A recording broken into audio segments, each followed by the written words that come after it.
Это будет очень смешно, конечно, сейчас, потому что я ненавидела оперное пение в детстве. Это будет, конечно, откровением для многих, потому что я никогда никому это не говорила, но был период в детстве, когда я вот слышала оперу, там оперное пение, тут же переключала. Это как с футболом тоже. Видела футбол, и тут же меня прямо вот раздражало это все. Уж от кого-кого, но от оперной певицы слышать такое признание удивительно. Красивая сопрано Нана Черкезия сейчас широко известна как абхазскому слушателю, так и иностранному.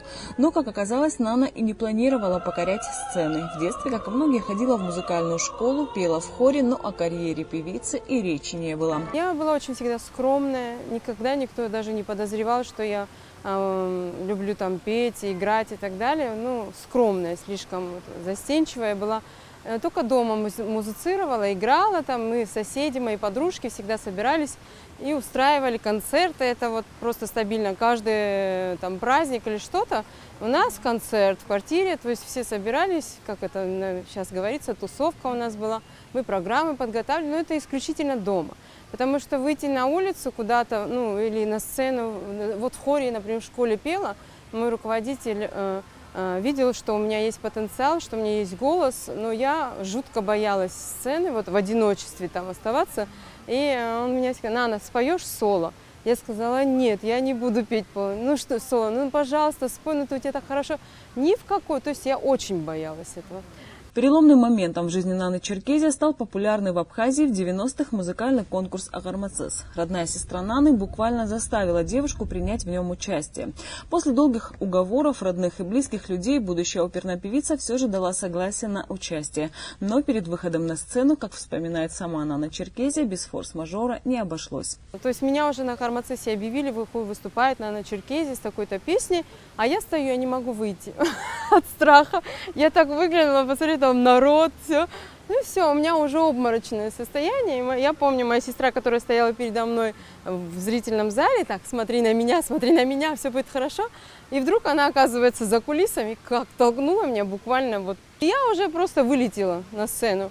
И, ну, уже никуда не пойдешь. Я поплелась вообще в бредовом состоянии к этой микрофонной стойке. Я помню, это просто как будто у меня вот-вот сейчас я уже все, я ничего не видела в этот момент.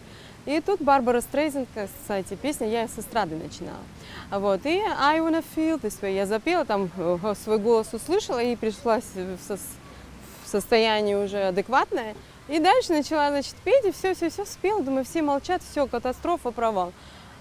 Потом зал взорвался буквально. Мои одноклассники, которые пришли на концерт, они сначала: не-не, я не подарю цветы, не-не-не, а там у них драка уже пошла, кто пойдет дарить цветы. А вот в тот момент я поняла, что сцена – это то, что мне надо. Как раз тогда Нана Черкезия только окончила школу, и перед ней встал выбор будущей профессии. Свой путь певица начала с музыкального училища, став студенткой факультета фортепиано. Моя мама очень мечтала, чтобы я стала великой пианисткой. Вот. Ну и я, в принципе, тоже, мне это все нравилось, но на первом курсе училища я получила травму руки. Ну, сухожилие порезала, вот второго пальца. Все упало очень неудачно, и с тех пор как бы я уже считаюсь как маленьким инвалидом, в смысле, что у меня не двигается этот палец с тех пор, как бы судьба она сама решила. Но я тогда, у меня был очень переломный момент, я думала, все, я просто ревела такими слезами, думаю, ну все, что... Ну и параллельно я занималась и вот этим эстрадным пением, это было не профессиональное, такое любительское пение, но тем не менее какие-то конкурсы, все это мы побеждали вместе с девчонками, вот. И как я переключилась, собственно, на оперное классическое пение. Одновременно с музучилищем Нана Черкезия начала петь в хоровой капелле Абхазии. Там, на одном из концертов, я услышала пение Мананы Шамба. Она пела Качини «Аве Мария». Вот это у меня тоже тогда случился какое-то замыкание случилось. Я была в таком вообще восторге и под таким сильным впечатлением от ее исполнения. Но она это делает просто великолепно. Вообще одна из лучших исполнительниц этого произведения. И я поняла, что все, я тоже хочу так петь. Ну, я должна так петь. И я хочу петь классику. И все, у меня моментально остыло вот это все желание петь эстраду. Через некоторое время Нана стала студенткой Ростовской государственной консерватории имени Рахманинова. Я отучилась в Ростовской консерватории Академии Рахманинова, отучилась, и я поняла, что мне этого мало. И после учебы в консерватории я поехала в Москву. Но я в Москву поехала с целью поступить в аспирантуру. Вот. И моя подруга, у меня есть очень хорошая подруга, пианистка Станда Богателия, моя близкая подруга, она сказала: Нана, в этот период как раз проходит прослушивание в Москве Центра оперного пения Галины Вишневской. Я говорю: ты сошла с ума, сказала я. Какая Галина Вишневская и я? Ты о чем вообще говоришь? Это такая глыба, Галина Вишневская, это просто, не знаю, примадонна из всех примадонн. Я говорю, как она еще, тогда я слышала, что он такой строгий человек, что, там такая железная леди. Я говорю, не, что тебе стоит, ну пойди, что?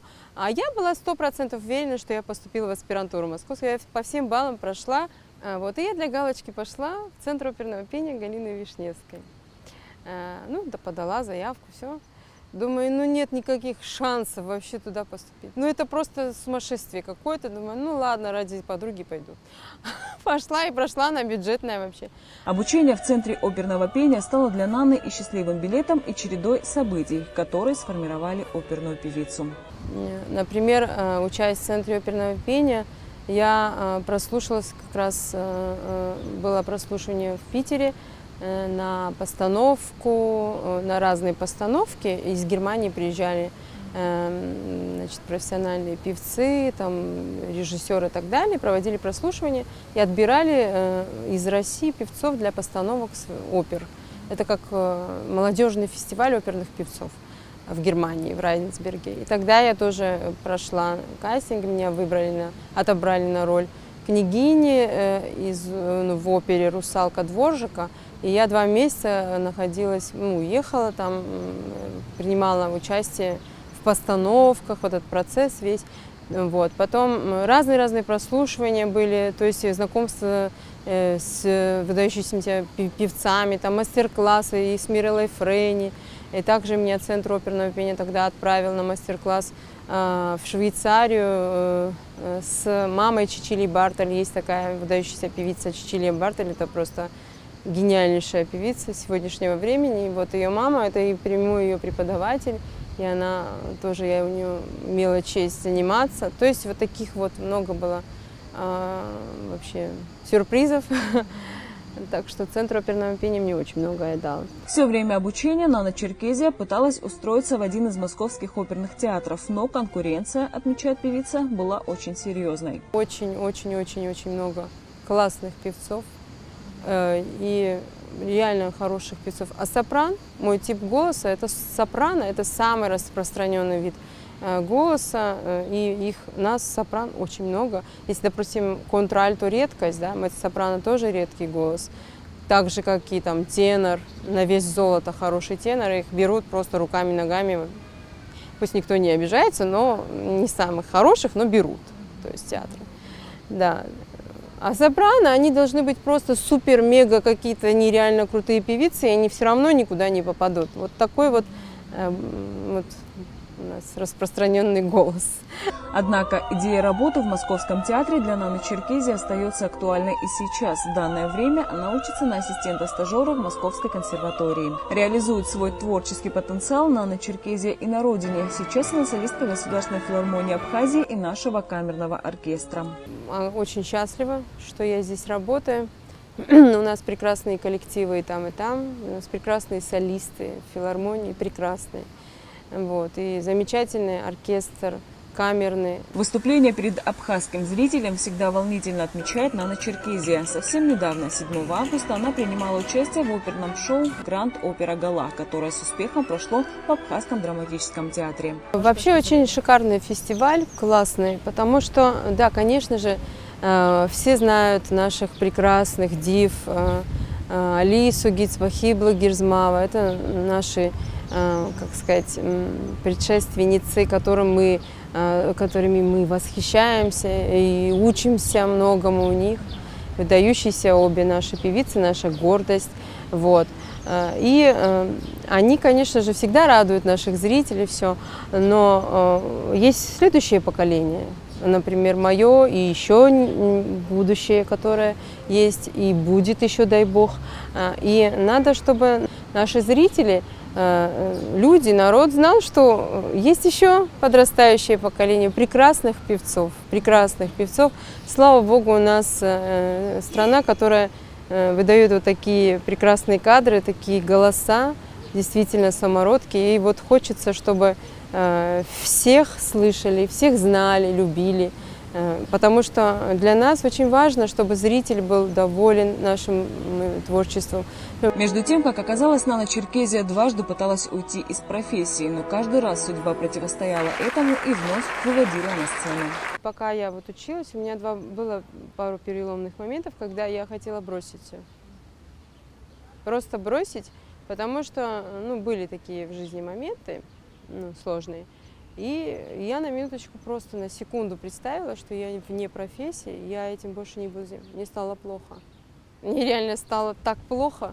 Я думала, все, я умру. Настолько я не могу, оказывается, без этого жить, что... это какая-то вот просто уже зависимость от этого. Впереди у Наны много планов и идей. Этой осенью состоится очередное важное в ее жизни событие – сольный концерт, который, по словам певицы, удивит зрителей как новой программой, так и ее персонами. Анастасия Никонова, Эдуард Аракелян, Абаза ТВ.